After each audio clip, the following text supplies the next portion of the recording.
Bueno, siguiendo con el módulo de medicina personalizada, me toca presentar al doctor Jorge Alonso. Es médico recibido en la Universidad de Buenos Aires, presidente de la Sociedad Latinoamericana de Fitomedicina, director de los posgrados de Fitomedicina, Alimentos Funcionales y Nutricéuticos y Fitodermatología de la Universidad de Buenos Aires, y nos va a hablar sobre nutrigenómicos en cáncer. Doctor. Muy buenos días a todos, es un placer compartir con ustedes esta reunión. Mi agradecimiento a los organizadores por poder estar aquí hablando un poco de una temática que está cada día con mayor vigencia. Si bien yo me dedico mucho más al tema de plantas medicinales, pero indudablemente la parte nutricional y plantas alimenticios también forma parte de lo que es la fitomedicina. De ahí entonces que vamos a tratar de dilucidar cuáles son las investigaciones y cuáles son aquellos nutrientes que pueden ayudarnos precisamente en esta temática que estamos abordando. Recordemos que en poco tiempo, fíjense que 48 de 65 drogas que se aprobaron para el cáncer tuvieron su origen en recursos naturales. De manera tal que los productos naturales, las plantas, alimentos, siguen formando parte de alguna manera del arsenal terapéutico que tenemos en oncología. Cuando hablamos entonces de los nutrientes, de los alimentos abocados precisamente a la temática de cáncer, hoy estamos hablando entonces de la nutrigenómica como esa capacidad de poder, a veces intentar torcer el rumbo de la expresión de algunos genes. En algunos casos vamos a ver qué información tenemos con plantas al respecto. Bueno, no me quiero explayar mucho en la temática genética porque, fue brillantemente dada por la doctora Lina. Sin embargo, simplemente tenemos que tener en cuenta de que ya se va resolviendo el tema de los distintos genomas en las distintas especies, ¿no? Ya tenemos entonces genoma de las ratas, de los pollos, de los chimpancés y también de alguna manera prácticamente resuelto el tema, o muy poco para resolver el tema del genoma humano. Hoy estamos hablando de ciencias ómicas, porque la nutrigenómica, de alguna manera nos está hablando de que tenemos, por un lado, la información que nos van a proporcionar los genes a través precisamente de la genómica, que es justamente el estudio de todas las secuencias de nucleótidos presentes en los cromosomas de un organismo. Tenemos la transcriptómica, tenemos la proteómica y tenemos la metabolómica. Todas estas, de alguna manera, entonces nos están especificando de que hay una relación precisamente con lo que es nuestro fenotipo y las posibilidades de desarrollar enfermedades. La secuencia de genoma en chimpancé, fíjense que muestra un compartimiento prácticamente del 96% con el ser humano. Sin embargo, en ese 4% hay muchísimas diferencias que nos distinguen precisamente de otras especies. Sin embargo, tenemos, por ejemplo, que los primates han contado con un gen, a ver si tengo acá el láser, ahí está. Cuentan con un gen que ha desaparecido en los hombres y que a ellos les produce una proteína que les ayuda a protegerles del Alzheimer, lo cual significa entonces de que ellos, de alguna manera, en su evolución, han generado ciertas defensas para lo que es esta enfermedad que en el hombre realmente es de constante estudio hoy en día. El ciclo celular, que más o menos todos conocemos, tiene distintas etapas. Y lo que vamos a tratar de ver es sobre el estudio de algunos nutrientes y de algunas plantas, en qué posición ellos pueden trabajar bloqueando este ciclo celular. Recordemos de que tenemos fases, que incluso tenemos fases de quiescencia, como ser la fase 0, y vamos a ver entonces cómo, de alguna manera, algunos nutrientes pueden intervenir en esas fases y disparar luego la secuencia. Recordemos algunas cositas que son importantes. Por ejemplo, para que se active la fase G0, que es la fase, por así decirlo, de quietud, aumentan las ciclinas D y E, se activan quinasas. Luego, esta secuencia que se ha activado, quinasas ciclinas, roba fósforo del ATP a través del trabajo que hacen las mitocondrias, lo ceden a algunas proteínas que se fosforilan, como la PRB, pero fíjense que si PRB no estuviera fosforilada, bloquea el ciclo celular, lo cual significa que en la medida que se haya o haga fosforilación, empieza de alguna manera a poder desencadenarse el proceso. Por lo tanto, entonces la fosforilación de PRB, el bloqueo cesa y permite liberar los llamados factores de transcripción que van a activar a determinados genes. Lógicamente tenemos proteínas que son de alguna manera observadores, vigías, gendarmes que están ahí dando vueltas, evitando precisamente alteraciones de este ciclo como para poder frenarlo. Recordemos que vamos a tener en el desarrollo del cáncer muchas veces supresiones o modificaciones o mutaciones de estas proteínas vigiladoras que hacen de que de alguna manera entonces el cáncer siga su evolución. Fíjense que de las drogas vegetales de las que conocemos, que ya están aplicándose en el cáncer, sabemos más o menos sus lugares, donde actúan, ¿no? Como ser la vincristina, la vinblastina, que provienen de la vinca de Madagascar, paclitaxel, mismo la colchicina, por ejemplo, actúan sobre inhibiendo la fase M, el etoposide, el tenopósido, que también recordemos que deriva de una planta medicinal, que es el podófilo, la camptotecina, que también deriva de una planta medicinal, actúan, por ejemplo, en la fase G2. Es decir, de alguna manera se va vislumbrando dónde van actuando algunas moléculas que hoy en día están siendo investigadas.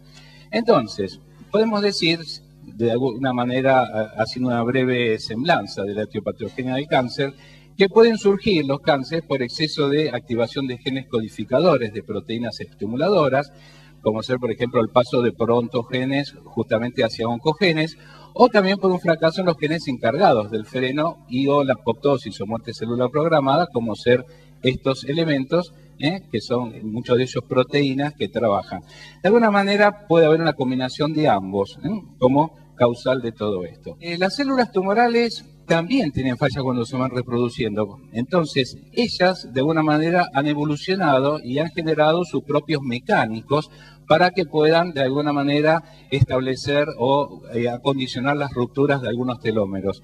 Recordemos que en la medida que los telómeros puedan estar más alargados, sabemos de que el hombre puede vivir más, y lo que hacen ellas también aprovechan esas cuestiones para resolver su supervivencia justamente en el hospedante. Para que la célula tumoral pueda ingresar, de alguna manera se va a necesitar precisamente algunos elementos de adhesividad, receptores, van a estar por ejemplo la integrina, fibronectina, laminina, que van a permitir de alguna manera cierto adosamiento de la célula tumoral, y luego dentro ya de lo que es la invasión de la membrana se va a encargar la célula tumoral de empezar a generar enzimas proteolíticas, especialmente metaloproteasas, que van a colonizar finalmente la célula tumoral.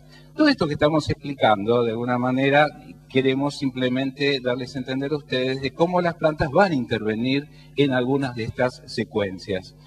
Hoy en día, este es un trabajo muy reciente, que en cáncer de colon se sabe el trabajo que tienen las mitocondrias, precisamente en su generación de ATP. Una célula normal, mientras va generando su energía, su ATP, tiene disminuido justamente una serie de secuencias o transductores como ser el AMPK o el GCN, que en presencia ya, digamos, de actividad tumoral comienzan a aumentar y aprovechan la energía mitocondrial para su propio provecho. De esta manera, esta es una, hoy en día, de las teorías que se está escribiendo en el tema de cáncer de colon. Cuando hablamos de alteraciones genéticas y riesgo de cáncer, ya vamos identificando varios genes que están presentes justamente, o orientados, mejor dicho, a la generación de determinados tumores. Muchos de estos genes justamente tienen actividad supresora de tumores, entonces en la medida que están alterados, dejan de actuar como supresores y permiten de que el organismo entonces, si está colonizado por alguna célula oncológica, comience su multiplicación. Como podemos ver, está bastante estudiado en algunos casos la incidencia de determinados cánceres y las fallas genéticas que lo están promoviendo. De manera tal que tenemos que hablar entonces a partir de ahora de cómo algunos nutrientes pueden actuar en todas estas secuencias. Lo interesante son los estudios epidemiológicos, ¿no? Por ejemplo, ya a finales del siglo pasado se hicieron estudios epidemiológicos donde se vio que hay una reducción del 21 al 24% de mortandad por enfermedades crónicas, donde se incluye el cáncer, en las personas que siguen de alguna manera una dieta de tipo vegetariana. Entonces nos está indicando estos estudios epidemiológicos, como el que tenemos aquí también, de que en los vegetales existen elementos que pueden frenar algunos de estos procesos, por lo menos desde el punto de vista estadístico bien demostrado. Por eso nos dicen los boquitas, comemos un poquito más de frutas porque si no mucha carne puede alterar esta secuencia. Entonces, las preguntas que nos hacemos es, ¿por qué a veces fallan estas cosas? Que bueno, fue muy bien explicitado por la doctora Núñez, ¿no? ¿Por qué una dieta sin sal a unos le funciona, a otros no? ¿Por qué el remedio del colesterol a unos sí, a otros no? ¿Por qué uno hizo una vida sana y sin embargo contrae cáncer? Si estuviera Bill Clinton acá diría su famosa frase, ¿no? Es la economía estúpido. Pero acá podemos decir, son los genes, ¿no? De alguna manera podrían ser los genes. Bueno, como sabemos muy bien, genes quizás influenciados por cuestiones ambientales, sociales, etcétera, podrían dar respuesta a estos interrogantes. Cuando nosotros vemos la gran disparidad de semblanzas, de fenotipos que hay en el mundo, podemos decir que de pronto de una persona de raza negra con una persona por ahí blanca, tenemos muy poca variación. Fíjense que todos ellos comparten casi el 99,9% de las secuencias de ADN y solamente un 0,1% es lo que hace la gran diferencia.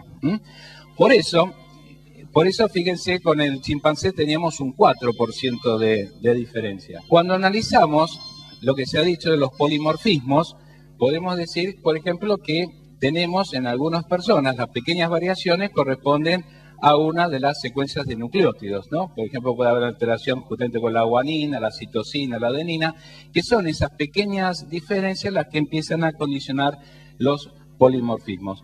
Tenemos enfermedades entonces monogenéticas que de alguna manera están representadas por un tipo de gen alterado, la fenilcetonuria, intolerancia a la lactosa, enfermedad celíaca. Tenemos las poligenéticas, donde empiezan a aparecer entonces esa combinación de genes alterados con factores ambientales.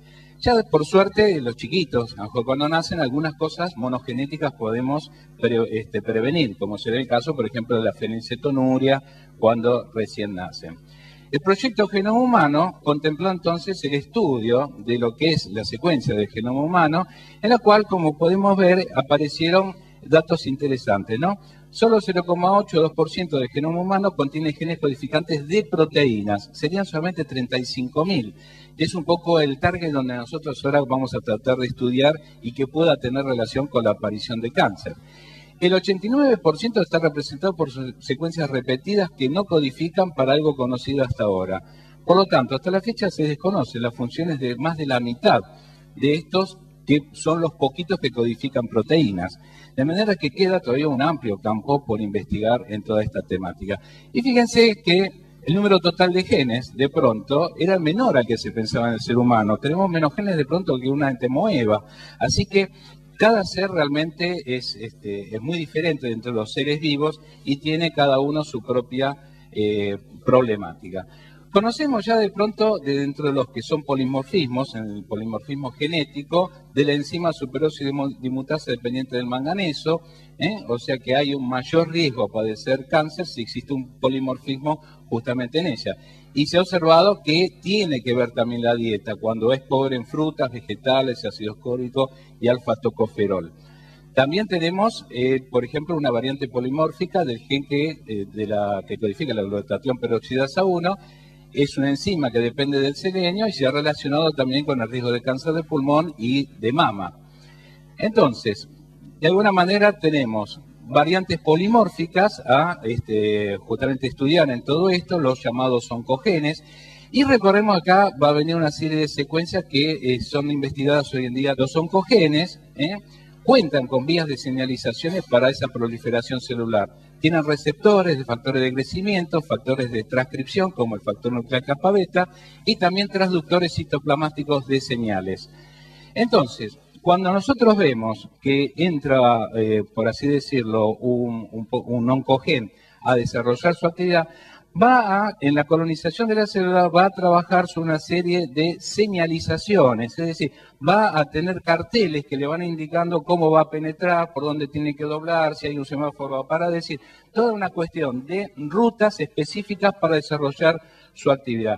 Si nosotros lo vemos ahora dentro de la célula, la cosa lógicamente ya es mucho más compleja, pero para nosotros nos tiene que llamar mucho la atención esta, que es la AKT, que es una activación de estos mecanismos de transducción intracelulares que va a generar una serie de secuencias que va justamente a distintos órganos y poder desarrollar el cáncer. Justamente la AKT, si seguimos las secuencias de color rojo, pueden activar quinasas como las SHUM quinasas, que tienen mucho que ver en el desarrollo de muchos cánceres. Bueno, Tenemos entonces sobre factores de crecimiento también las transducciones que hacen y de esa manera entonces pueden desarrollar desde problemas cardiovasculares, enfermedades inflamatorias, hasta también el desarrollo de cáncer. Una de las enzimas también más estudiadas por su implicancia en la vía de metilización del ADN es la metileno tetrahidrofolato reductasa. Esta enzima justamente es importante por el mecanismo de los folatos y el polimorfismo del gen que la regula, hay una alteración de alanina y valina, reduce la actividad enzimática y está inversamente asociado a la incidencia de cáncer colorectal y de leucemia linfocítica aguda. También reconocemos que hay polimorfismos, por ejemplo, en los citocromos, que pueden causar en este caso, sustitución de prolina hacia alanina en un codón específico que es el 340, y esto puede aumentar, por ejemplo, en este caso, el riesgo de cáncer de próstata. Dentro de los alimentos que tienen relación con cáncer, sabemos, por ejemplo, el ácido fólico, la vitamina B12, vitamina C, sus defectos pueden generar de alguna manera la aparición de distintos tipos de cáncer, como acá hemos visto. Acá estamos viendo de alguna manera cuál es el daño en el ADN, producto de las deficiencias de alguna de estas vitaminas, y cuáles son los órganos de impacto que generan los respectivos cánceres. En el caso del selenio es muy interesante su relación con cáncer de próstata también. Por ejemplo, fíjense, el selenio tiene mucha actividad, por ejemplo, en la supresión de tumores, en la síntesis de proteína, dentro del ciclo celular, participa en los fenómenos de apoptosis, en la adhesión e invasión de las células tumorales. Bueno, vamos a hablar del indol 3-carbinol. El indol 3-carbinol es un compuesto que está en las crucíferas, fundamental. Es, por ejemplo, el elemento indispensable del brócoli, del coliflor, del repollito de Bruselas. No es activo en su forma cuando uno lo tiene, la molécula en sí, sino que se activa en el estómago y se va a convertir en dindolmetano. Ese dindolmetano, entonces, dentro del organismo va a generar una serie de secuencias muy útiles para frenar algunos de estos procesos que hemos visto. Ya desde la época de los romanos. En los romanos, cuando había una tumoración de mama, se colocaban hojas de coliflor precisamente sobre la zona afectada. Es interesante el indol 3-carbinol porque actúa sobre receptores estrogénicos fundamentalmente. Y lo que hace, ha demostrado que aumenta la relación 2-hidroxiestrona, que es protectora de mama, respecto a la 16-alfa-hidroxiestrona, que es oncogénica. Es decir, interviene en el metabolismo de los estrógenos y los deriva hacia, por así decirlo, compuestos más inocuos y no hacia compuestos oncogénicos. Inhibe también la hidroxilación del estradiol, que es meramente oncogénica, y el indol 3-carbinol tiene actividad sinérgica con la genisteína, que es una isoflavona, que participa en los mecanismos de apoptosis y muerte celular. Sobre tumores ginecológicos también se vio efecto sinérgico con el tamoxifeno, la protección de cáncer de mama, induce la detención del ciclo celular en fase G1, eleva justamente la proteína P53, que eran de esos vigiladores que teníamos dentro del organismo. La dosis a utilizar de indol 3-carbinol generalmente es de 200 a 800 miligramos al día, según, lógicamente, si uno quiera prevenir o ya actuar sobre un inicio tumoral. Sobre otros tumores también es interesante cómo actúa, inhibe la formación de quistes, de papilomatosis causados por el HPV, también en la boca, pulmones, en cuerdas vocales. Fíjense que 400 miligramos al día de indol 3-carbinol durante 3 meses causa regresión completa de la neoplasia intraepitelial cervical en el 50% de pacientes tratados en estadio 2 y 3 del Instituto Nacional del Cáncer. Acá tenemos otros efectos del indol 3-carbinol en cáncer de páncreas, ejerce efectos inhibitorios, actúa justamente sobre biomarcadores celulares, expresión de algunas de esas señales de transducción que habíamos visto antes. También actúa estimulando la expresión génica del receptor gamma-1 interferón. En cáncer de colon, por ejemplo, fíjense que actúa sobre esa AKT que les dije, que era de todas esas vías de señalización de las células, una de las que iniciaba gran parte de los procesos tumorales. Actúa, lógicamente, también inhibiendo la proliferación celular, lo hace estimulando caspasas, que son enzimas que trabajan en la muerte o apoptosis celular. El indol 3-carbinol, dijimos, se transforma en dindolmetano en el organismo. El dindolmetano también tiene estudios, como en vías de señalización la ERK, que regula la regulación extracelular de quinasas, actúa incluso este compuesto metabolito de manera superior al propio indol 3-carbinol. Tenemos la asociación del dindolmetano con genisteína con efecto antiandrogénico en cáncer de próstata humano. Tenemos también la inhibición de la proliferación de cáncer de colon, trabajando sobre la fase G1 y G2M del ciclo celular. Como ven, ya vamos conociendo cómo los nutrientes también van trabajando en el ciclo celular. El dildosmetano, bueno, también aumenta la quimiosensibilidad de agentes antitumorales en cáncer de páncreas, o sea, se puede dar asociado a cisplatina, gencitabicina y oxaliplatin, de alguna manera mejorando entonces la performance de esas drogas.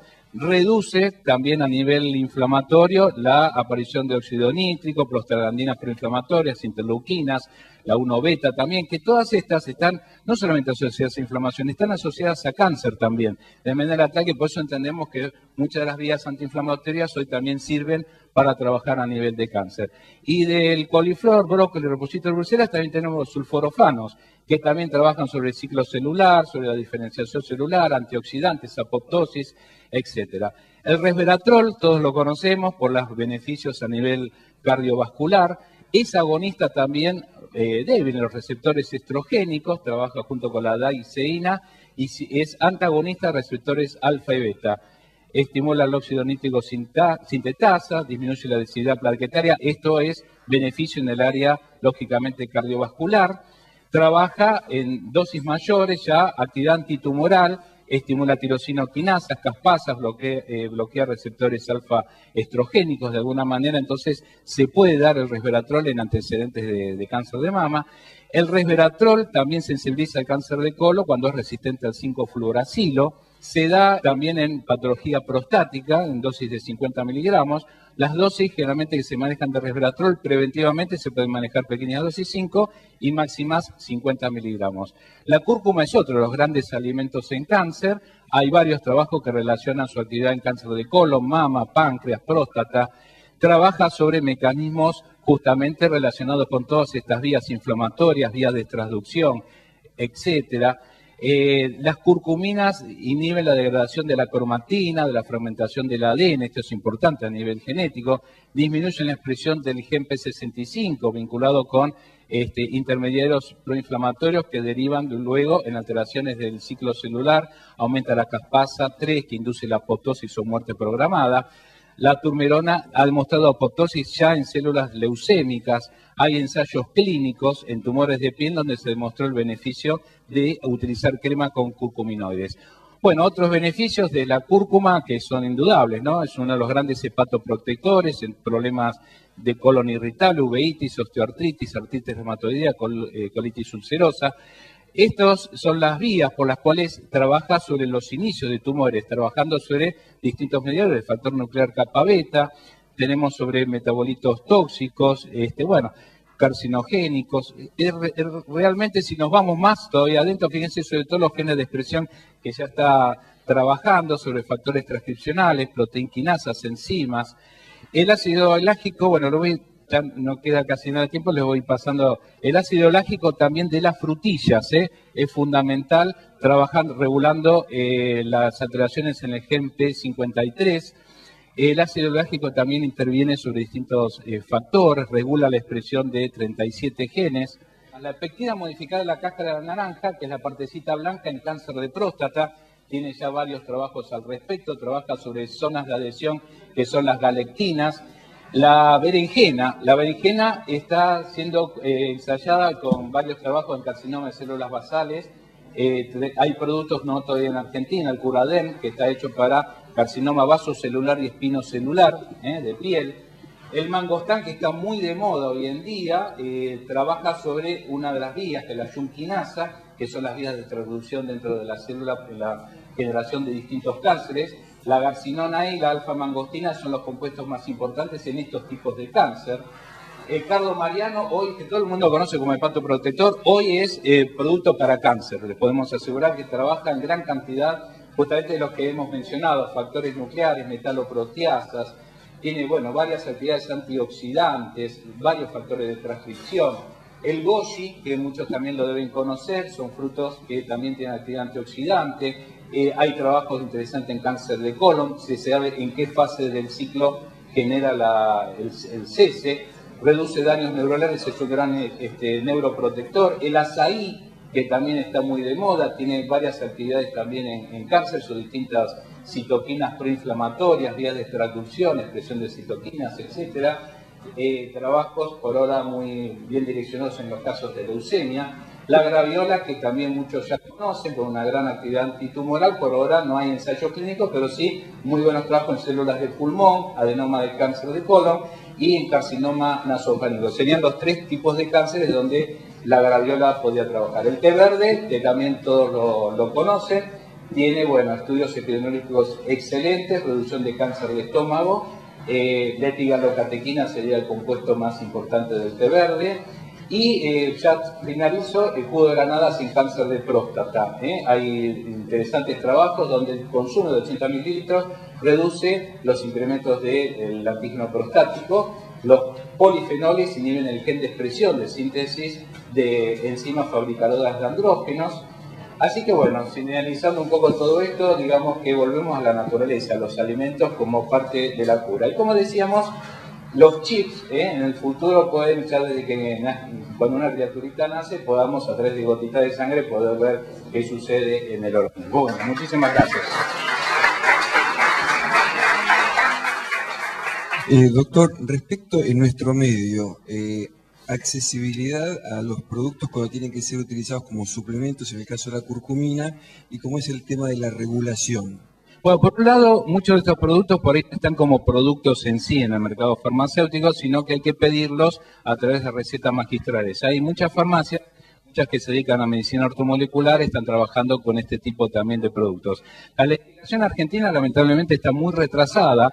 Recién hace poquito salió una legislación que habla de alimentos funcionales, cuando hace 10 años o 12 ya salió en Brasil, ya salió en Japón, etcétera. Y ni que hablar que ya la mayoría de los países ya está hablando de legislaciones nutrigenómicos, así que acá no sé cuántos años demandará en que eso pueda aparecer. Por lo tanto, entonces, resumiendo, muchos productos hay que hacer de todo esto recetas magistrales. Las farmacias especializadas ya tienen açaí, tienen todos estos tipos de productos. Y de ello, por ejemplo, el cardomariano, sí, tenemos incluso un producto de Roemers, que es el Aragón, que es cardomariano, que si bien uno lo ha dado siempre en problemas hepáticos, hoy también lo podemos dar en temas de cáncer.